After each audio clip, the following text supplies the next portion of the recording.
Keadaan kritikal fiskal dan ekonomi negara ini boleh dilihat dari prestasi Bursa Saham Malaysia yang menjadi paling teruk di Asia Pasifik dan kedua tercorot di dunia selepas Venezuela pada separuh pertama tahun 2021 akibat pengaliran keluar dana asing setiap tahun yang tidak henti-henti sejak PRU 14. Sebagai perbandingan, betapa jauh kita sudah undur ke belakang berbanding dunia, nilai indeks Dow Jones USA telah naik 42% dari 24,000 poin pada bulan April 2018 sebelum PRU 14 ke lebih 34,500 poin semalam. Namun bagi tempoh yang sama, indeks Bursa Malaysia yang pernah digelar sebagai pasaran saham paling lama menaik dalam dunia atau World's Longest Bull Run Market sebelum PRU 14 pula jatuh 20% dari hampir 1,900 poin ke 1,550 semalam. Bagaimanapun, selepas pertukaran kerajaan ada sedikit pemulihan di mana Bursa Malaysia naik 100 mata setelah keyakinan pelabur asing mula kembali setelah mencatat pengaliran masuk dana asing bagi 5 minggu berturut-turut. Akan tetapi, prestasi pasaran saham kita masih antara yang terbelakang dalam dunia bagi tahun ini.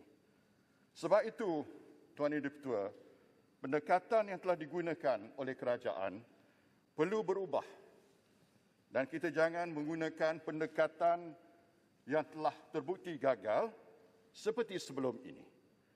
Kerajaan baru bermaksud perlu menggunakan pendekatan strategi baru untuk kembali pulih. Saya sebenarnya berpuas hati dengan perkembangan mutakhir ini di mana MOU kerjasama politik dengan pihak pembangkang telah dipersetujui. Selain itu, keinginan kerajaan untuk menaikkan sekali lagi had hutang kerajaan ke 65% bagi membuka ruang lebih besar untuk membantu kerajaan serta pelaksanaan moratorium pinjaman tanpa faedah bagi golongan B50 telah diumumkan oleh kerajaan.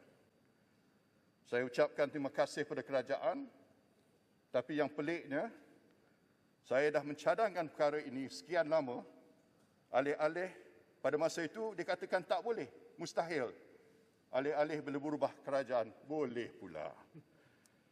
Saya berharap, Tuan Yang Di-Pertua, perkara ini diperluaskan untuk melibatkan SME juga.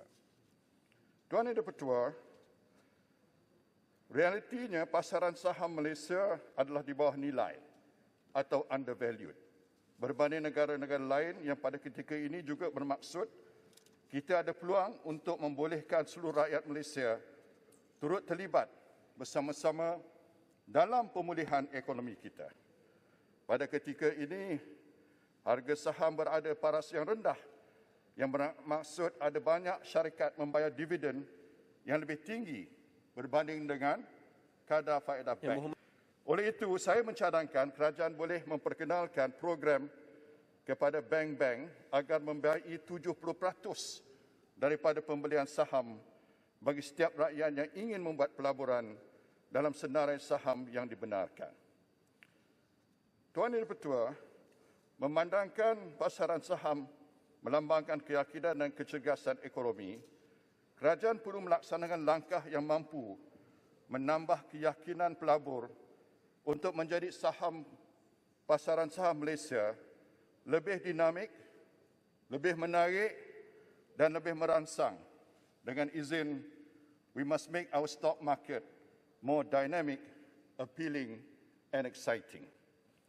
Antara langkah yang boleh diambil dan perlu diambil termasuk menggantung sekali lagi dengan izin regulated short selling serta scrip borrowing and lending sekurang-kurangnya selama 6 bulan seperti dilaksanakan tahun lepas untuk menstabilkan pasaran saham dan melindungi pelabur runcit. Di samping itu, kita perlu mempercepatkan proses mendapatkan kelulusan Suruhanjaya Security dalam semua urusan syarikat tersenarai.